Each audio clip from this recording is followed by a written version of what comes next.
mechanisms for monitoring, control, and surveillance of fishing activities. And I must say, other activities taking place out there in our territorial waters. If we reflect on the shared nature of the fisheries resources of the sub-region and on the importance of the fisheries sector in the socio-economic development of our respective countries, then it becomes very easy to justify the need to make the necessary effort to meet all the requirements to safeguard our precious fisheries resources. Mfamara Damfa is the Director of Fisheries in the country, and he believes that the ultimate aim of the training is to foster cooperation among member countries. For the Gambia, the ultimate goal for Africa is the attainment of closer and mutual benefit cooperation among all African countries. However, it has been realized in the Gambia that the best approach to attainment of the ultimate goal is through the creation and strengthening of sub-regional and regional groupings, with member countries fully convinced of the need for such groupings aiming to promote the socio-economic development of their countries. The Permanent Secretary of the Sub-Regional Fisheries Commission, Kansire Amadou, thanked Gambian officials for accepting to host the convergence. He urged member countries to be steadfast in pursuance of protecting the fisheries resources of their countries. Amadou hailed the EU for funding their surveillance project, which was a huge success. It is hoped that at the end of the 3-day training program, participants will be equipped with the requisite skill to positively impact on protecting the marine resources of their respective countries. For Grts News, I am Esther Mane.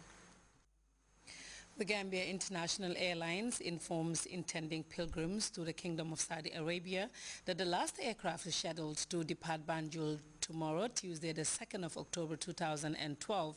A media release from the national carrier urges all intending pilgrims to report to Banjul International Airport for check-in at 10 p.m. tonight. That's about right now.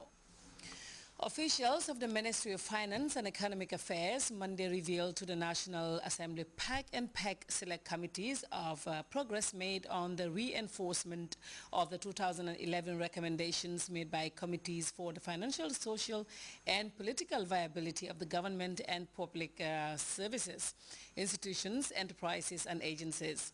Louis Mendy reports the event marks the beginning of the 2012 lawful checks and scrutiny of the government and public enterprises, a constitutional exercise carried out by the PEC and PEC Select Committee every other year. The 2012 lawful checks and scrutiny of government and public services, institutions, enterprises and agencies Monday began with the update of the progress made on the reinforcement of the recommendations made by the PAC and PEC Select Committee of the National Assembly during the 2011 PAC-PEC joint sessions. These recommendations are meant to strengthen the financial, social and political viability of both the government and public enterprises. The Ministry of Finance and Economic Affairs, as a key stakeholder of the PAC and PEC, to reinforce those recommendations, had their homework done prior to this session. For government enterprises, the Ministry of Finance and Economic Affairs registered success by establishing internal audit functions previously missing in government enterprises. The ministry also established mechanisms for the sustainability of the IFMIS as well as the central bank daily reconciliation with Treasury. For the project accounts, we have had a series of meetings and also a workshop with the relevant projects and have designed a format where they will need to, like a standard reporting format, which can be uploaded and put in the IFMIS system so that their reports are incorporated. The lack of adequate supporting document to accompany payments, poor recovery loan system in some public enterprises, and also the issue of staff remittance not reaching social security after being deducted by employers are also some of the PAC and PEC recommendations the ministry succeeded challenging the concerned public enterprises to regulate.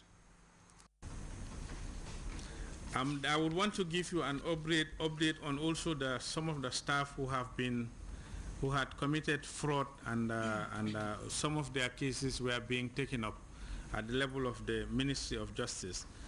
All of them except 3 have been, the cases have been closed. Some of them are sent to prison currently. And out of these 3, there is a particular guy who was a principal accountant whose case has been referred to the Justice Department.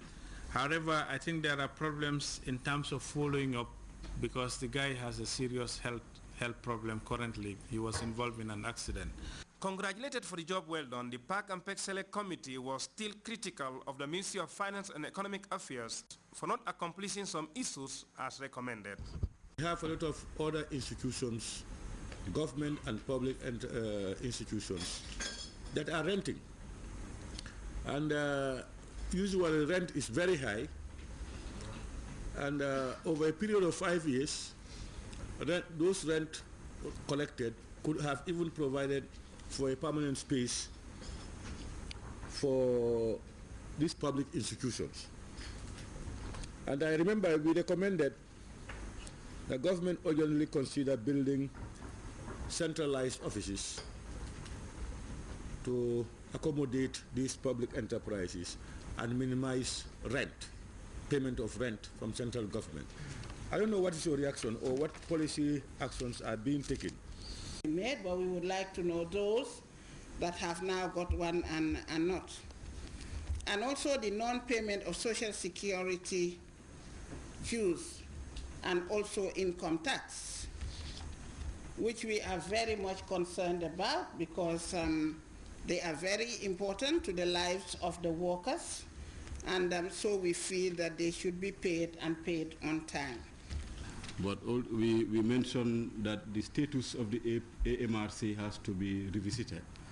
That is, they are involved in trading, which is not within their mandate, and a source of all the problems they are encountering at the moment.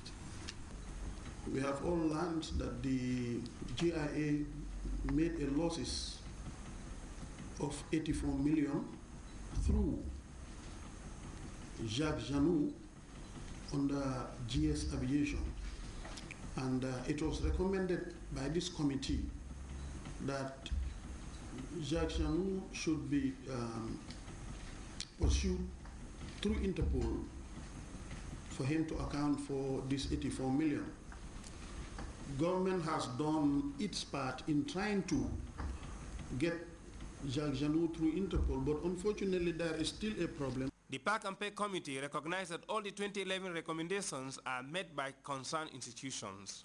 This, they believe, is the only way to ensure government, public enterprises and agencies deliver desired services to the general public and for the attainment of the MDGs. Louis Mendy, GRTS. Now, police homicide investigators are going through hectic times, probing into several cases of murder which happened during the weekend. Our Ibrahim Ajata is following those cases and he tells us more. It began with the case of Fatou Bojang Sanyang dying in heinous circumstances, allegedly caused by a close relative in Brusubi. But even as investigators moved to round up that case, another alleged murder was keeping police busy in London Corner. A new and separate domestic brawl turning extremely sour. Pa Demba David has been dead for more than 48 hours now since dying at the Royal Victoria Teaching Hospital. Police say he died of internal injuries sustained from a fight he had with 2 associates. It's a domestic dispute ending in tragic circumstances, and investigations are presently being propelled to get down to the bottom of this matter. It has quite shaken the residents of this peaceful neighborhood in Bundung. Now, what actually led to this alleged murder is the question I put to the police PRO, David Kujabi. It is again a case of domestic dispute. Pa David Demba actually has a girlfriend in the residence of the accused person. So on the night of 29th, he met the accused person in a bar where he requested for a bottle of beer, and the accused person refused. Okay, from then he left. But apparently, he came to the accused person's house. So when the accused person arrived, they had a confrontation. And now, during this confrontation, one of the accused, the main accused actually is Modu Sonko, okay, he was the one he had the confrontation with. So when they had a confrontation, Fatou Sonko came in to join them, bringing in a stake. Okay, they